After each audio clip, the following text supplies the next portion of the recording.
All right, we're beginning to attach the siding color cords, which I am gently twisting together as they go into the sewing machine needle.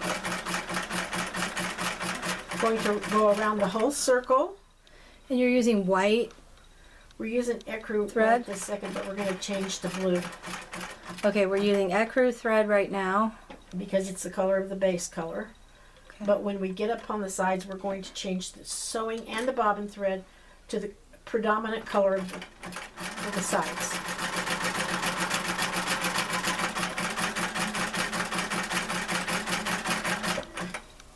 And you may have to go slower. She's done a million of these baskets, so she's very good at this.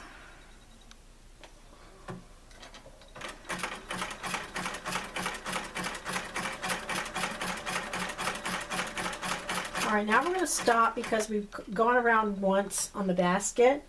Now we're going to trim, we're going to cut our thread, our top thread, and we're going to take out our bobbin thread and change them to blue, because we want to focus on the color of the cording and not necessarily on the color of the thread.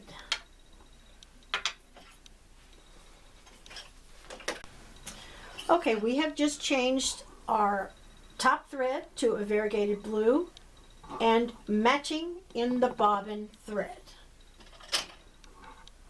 Now we're going to begin the process of making the sides of the basket. This is when we pick up the bottom of the basket and we tilt it up because we're going to go up the side. All right, now we're going to begin the sides. You need to have access to your cords, and they will want to get involved with each other. So we have to undo a little length and have it ready. And then we're going to twist your cord. Try to twist it in the same direction. I usually twist it towards the right. Zigzagging now, we're going around and around.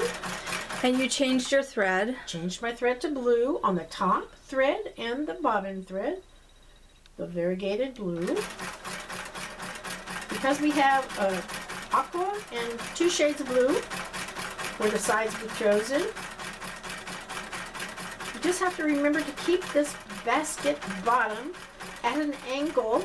The threads will be going in straight. And we twist the threads before they get under the needle.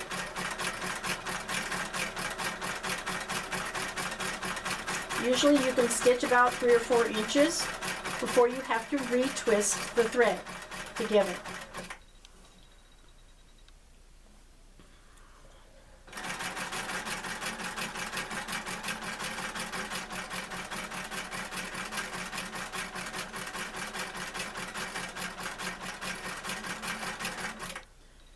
The zigzag thread is what actually lends strength to your basket, reinforcing the cords. Now, is it going to be a flat basket, just a slight curve? It will be a slightly curved up sides to the basket. Okay. And you don't ever know exactly how much until you're finished with it.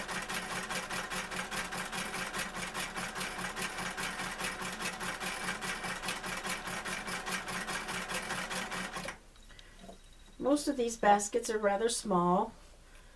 Makes them kind of sweet, and you can have all kind of different colors.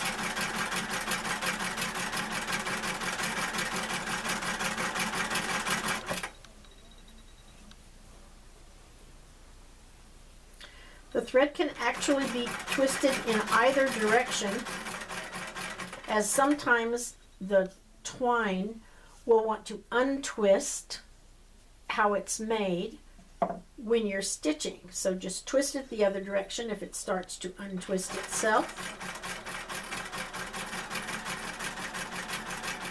Just takes a little time to go round and round and round the basket as you're building up the sides.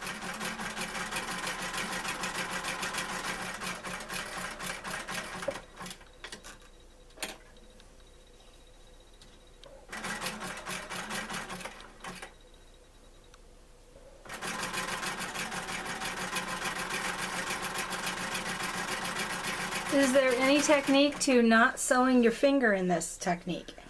You want to take care to not get your fingers too close to what you're doing. Believe me, there's reasons why. That needle does not have any differentiation between skin or twine, so it'll stitch you if you get too close.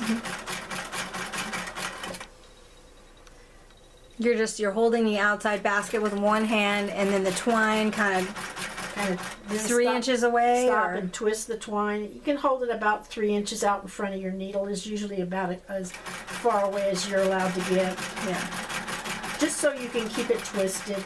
It just adds an interesting look for the colors to twist together. It's not going to be exactly alike, because depending on how you twist it and which color ship comes to the top. So now we can see our cords are getting a little bit close, so we're going to unwind a bit here.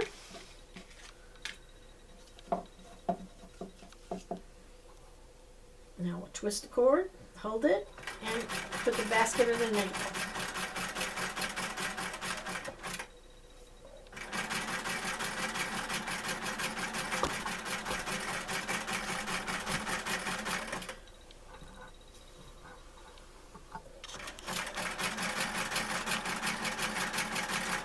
These are great little baskets, but they need to be used for only dry situations. You don't want to use them underwater. Get them wet is not good for the basket.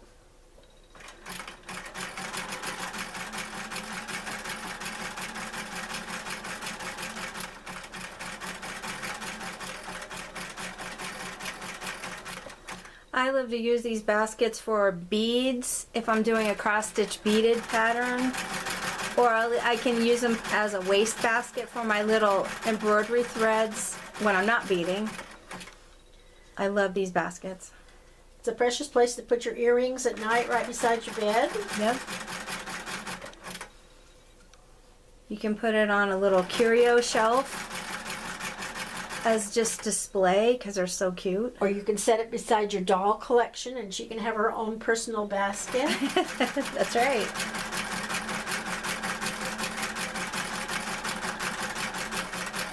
I can see that it's a little floppy right now, so I know we're going to correct that later.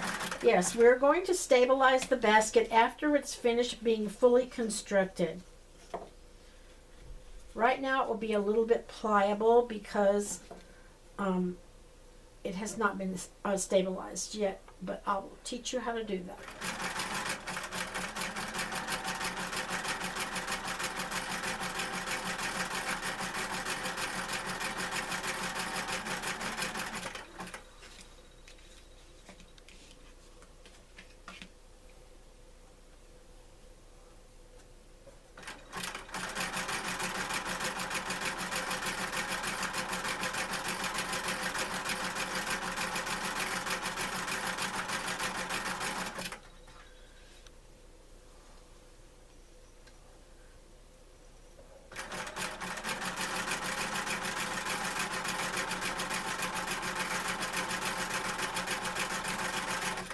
As the cord goes under the foot, it comes in contact with the edge of the basket in the zigzag stitch, and that is how it's secured.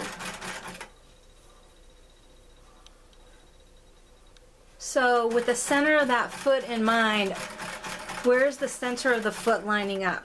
The center of the foot is exactly in between the joining of the edge of the basket and the 3 cords twisted. Yeah, so you can get part of the zigzag on the cord one side and part on the basket. Yeah.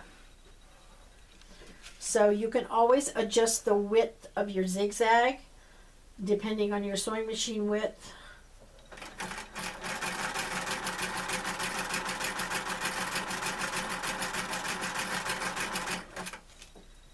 Once you make one of these little baskets, they become dear to you.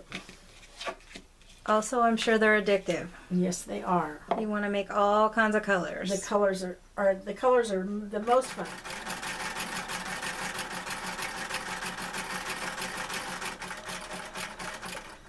And usually, you know, when your sister or your friend has a special favorite color, how fun it will be to make them a basket of their favorite choice.